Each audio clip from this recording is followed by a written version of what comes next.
Today, we're going to do a bit of historical detective work. We're going to uncover the story of an entire family, all through their last name. And this isn't just any name. It's one that was almost completely wiped off the map by the chaos of the 20th century. Okay, so here it is. Czerniachowicz. Yeah, I know. It doesn't exactly roll off the tongue, right? It looks pretty complicated, kind of intimidating even. But that complexity, that's actually our first clue that there's a really unique story hiding here. And I bet I know what your first thought is, because it was mine too. How in the world do you even pronounce that? It's a totally fair question. And believe it or not, figuring that out is the first step to unlocking this whole story. All right, let's tackle this together. It's pronounced Czerniachowicz. Let's break it down. So you've got Cher, like in cherry, then Nye, like the Nye in Kenya. Then that kind of throaty ox sound, like in the Scottish loch. Then O, as in oven, and it ends with ich, like, well, pitch. So all together now, Czerniachowicz. See? Not so bad. Now we're getting somewhere. Okay, so if this is a Polish name, you'd think there'd be a good number of people with it in Poland today, right? Well, how many do you think there are? The answer is just 72. 72. That's it. And that single number, right there, that's the heart of the mystery we're trying to solve. Why so few? What happened to everybody else? So to start digging for answers, we've got to look at what the name actually means. And it's pretty cool, actually. Genealogical research shows it has a kind of double meaning. First, it's what's called a patronymic, which basically means son of, so son of Trdia, which could translate to son of the dark one. Maybe the original guy had dark hair or a dark complexion. But here's the twist. It's also a habitational name, which means it could come from a place, like a town named Черняхов. So right from the start, we have a person and a place all tangled up in one name. And get this, that place wasn't actually in the Poland we know today. The family's original homeland was part of this huge, sprawling state called the Polish-Lithuanian Commonwealth. They were from the far eastern borderlands, a region with a ton of different cultures all mixed together, known as the Kresy. And even more specifically, their home base was a region called Volhynia, which today is mostly located in modern Ukraine. The plot thickens. And here's another layer. They weren't just farmers or merchants. The Czerniachowicz family was part of the Szlachta, which was the Polish noble class. Now, we're not talking about super rich dukes or princes here. Think of them more like minor gentry. They owned land, they had status, and they played a really important role in their local communities. Just to make our detective work a little harder, the historical records are a bit of a mess. Check this out. There isn't just one coat of arms for the family. There are two.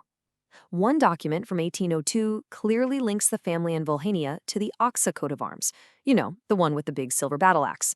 But then, if you look at more modern books on heraldry, you'll see the name linked to the Czerniachov arms. So, what does that mean? Well, it could mean there were different branches of the family, or maybe it just shows that even centuries ago, the family story was starting to get fragmented and hard to piece together. Okay, let's recap. We've got a family of minor nobles with a complex name from a homeland that doesn't even exist on maps anymore. So the big question is still hanging there. What happened to them? And the answer? Well, the answer is brutal. It's a story of a century of nonstop violence and chaos that literally tore their entire world to shreds. I mean, just look at this timeline. It's like they couldn't catch a break. First, in 1795, their homeland gets swallowed up by the Russian Empire. Then, in the 1800s, there are uprisings against Russian rule that get brutally crushed. Then, World War I rolls through and turns Volhynia into a giant, bloody battlefield. But the final, deadliest blow came in 1937. The Soviet secret police, the NKVD, launched something called the Polish Operation. It was a systematic campaign to round up and execute tens of thousands of ethnic Poles for no other reason than their heritage. And this isn't just some abstract number in a history book. This was real, and it had a devastating human cost. We know from family testimony about two brothers, Josef and Jan Czerniachowicz.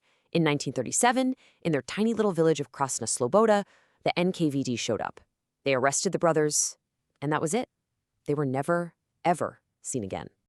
And just to give you a sense of the scale of this devastation on a tiny community, think about this. In 1906, their village, Krasna Słoboda, had only 18 houses. 18. During the Soviet purges in the 30s, at least 15 people from that tiny village were arrested. And we know at least 6 of them were executed. In a place that small, that's not just a tragedy. That's basically wiping a community off the face of the earth. But the story doesn't end there, in all that darkness, because some people did survive. And the story of one of them, a man named Antoni, is one of the most incredible survival journeys you'll ever hear. I mean, his story is an absolute odyssey. It starts in 1940, when the Soviets deport him and his family to a forced labor camp, way up in the freezing cold of northern Russia. He gets out in 1941 and joins the Polish army that's forming in the Soviet Union, and he travels with them south, through what is now Iran. And from there, and you're not going to believe this, he ends up in a refugee camp in Uganda. Yes, Uganda, in East Africa. And then finally, after the war's over, he and his family are given a chance to start a new life in the United Kingdom. Just think about that. One man's life, spanning 3 continents, an unbelievable journey, a world away from the home he once knew. But even survival had a heartbreaking price. While they were in that refugee camp in Uganda, Antoni and his wife Helena had 2 children who survived, Maria and Josef. But they also lost 2 other daughters, Jadwiga and Bogomila, who died as children right there in Africa.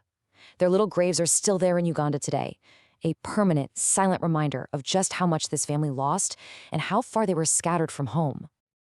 So that brings us to today. After all that history, all that violence, that incredible journey of survival, where are the Czerniachowiczes now? This is the final piece of the puzzle. Well, the numbers basically tell the whole story. Back in Poland, we've got those 72 individuals. Then you have a few families scattered in places like the UK and the US, almost certainly the descendants of survivors like Antoni. And in their original homeland, in Ukraine and Belarus, the name is almost gone. It's now incredibly, incredibly rare. So what you're looking at is the direct result of a centuries of history's worst moments. A family that was once part of the nobility of this massive European Commonwealth, now reduced to maybe a few hundred people tops. And they're scattered all over the world, many of them probably having no idea that they share this incredible, tragic, and heroic backstory. And that, right there, is why this kind of research is so important. The person who did all this digging, Andrew Czerniachowicz, put it perfectly. He said this was a personal project for him, a way of reclaiming part of a story that was nearly lost. It's about piecing together a history that was intentionally broken and silenced by regimes and wars. It's about so much more than a name. It's about bringing a lost memory back to life. And really, that just leaves us with one final thought. We've seen how this one single name, Czerniachowicz, holds an entire epic saga of nobility, of war, of genocide, and of incredible survival across 3 different continents. It really makes you think, doesn't it? What stories are hidden inside your name? What tales of loss, resilience, and history are just waiting for someone to uncover them?